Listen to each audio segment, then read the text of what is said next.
Dear students, आज हम देखेंगे water pollution for class 9th। अच्छा, ये क्लास 9th किस साइंस मज इन नेचुरल रिसोर्सेज ये टॉपिक। वाटर पोल्यूशन वो गोडत अगर डिफाइन करो व्हाट इज वाटर पोल्यूशन गो आब गसान पोल्यूट यानी गंद गसान व्हेन देयर इज अत मज कह फिजिकल केमिकल या बायोलॉजिकल चेंज गस अमच क्वालिटी मज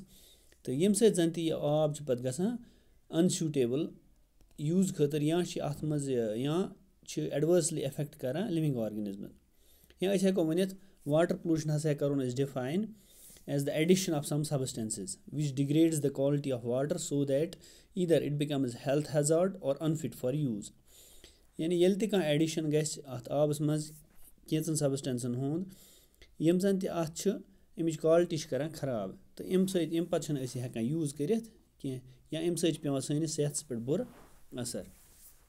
हिंदुस्तानस मज तकरीबन 40 मिलियन पीपल यम जन ते इन पे जन ते असर पे इहद सेहत पे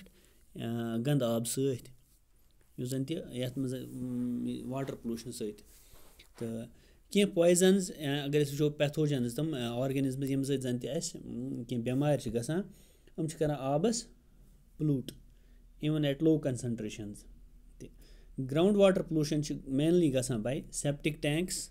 industries like textile chemical and tanneries बे deep well injections and mining activities ते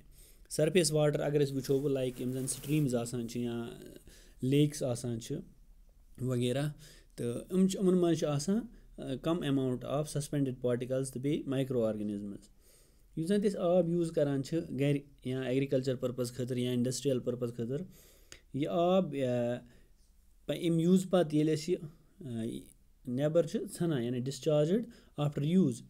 तो यह गसान pollute with soluble and insoluble matter तो बेश अत मज कह ऑर्गेनिजम्स ते पैथोजन्स यम जन डिजीज काजिंग पैथोजन्स तम अत सत रलान। इथे पे अगर डोमेस्टिक एफ्लुएंट्स यथ मज वो इंसान सोन या जानवर हुंद एक्सक्रीटा तथ मज या डिटर्जेंट्स वगैरह यम यूज करान या organic matter in the form of food residue यम यूज करान हम करान आबस पोल्यूट। इथे पे इंडस्ट्रीज यम तम इहुंद वेस्ट हम ये वेस्ट त्रावान इनटू पॉन्ड्स या लेक्सन मज या दरियावन मज त्रावान अम सत आब वाटर पोल्यूशन अम सत गसान। यम इंडस्ट्रियल पोल्यूटेंट्स हम सारे मज ज्यादा हजार्ड्स फॉर द हेल्थ। इथे पे अगर वो surface run off from fields containing agrochemicals like DDT which are not non degradable यम सत वाटर पोल्यूशन गसान। अगर वो इफेक्ट्स ऑफ वाटर पोल्यूशन यानी अम क्या असर पेवान वो यम जन माइक्रो ऑर्गेनिजम्स तम करान यूज ऑक्सीजन तो अम सम करान डिकम्पोज ऑर्गेनिक वेस्ट्स काजिंग अम गसान डीऑक्सीजनेशन ऑफ वाटर तो अत मज अम डीऑक्सीजनेशन गई अत गसान ज़्यादा खुद ज़्यादा अलगी जवान अत मज। इथे पे फोल स्मेल यानी गंद मुश्क आबस मज अम सत मुश्किल गसान अनफिट फॉर ह्यूमन यूज।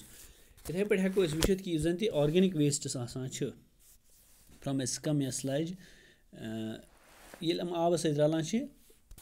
अम सत आब गसान हेको न पत हेकान यूज कर कहें ते या इथे पे फॉस्फेट्स ऑफ डिटर्जेंट्स यम सत अलगिल ग्रोथ गसान स्टिमुलेट अत मज या तथ वन यूट्रॉफिकेशन। इथे पे कह कंपाउंड्स लाइक अगर वो मरकरी या आर्सेनिक या लेड न्यूरोटॉक्सिक इन नेचर हम इंडस्ट्री वगैरह पे नान तो रलान आब सत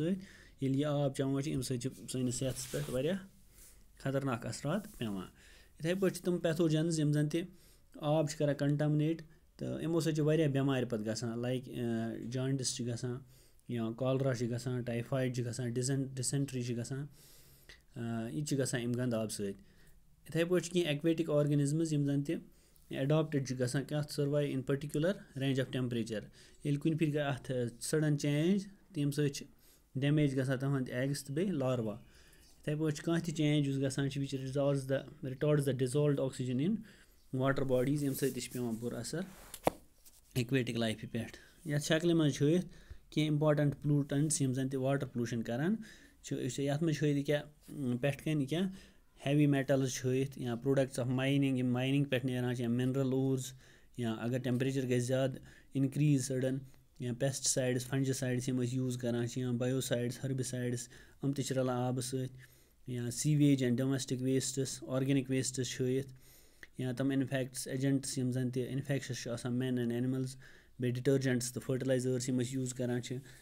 ریڈیو ایکٹِو ویسٹٕس یِم آبَس سۭتۍ رَلان چھِ ییٚمہِ سۭتۍ تہِ چھِ واٹَر پولیوٗشَن گژھان تھینک یوٗ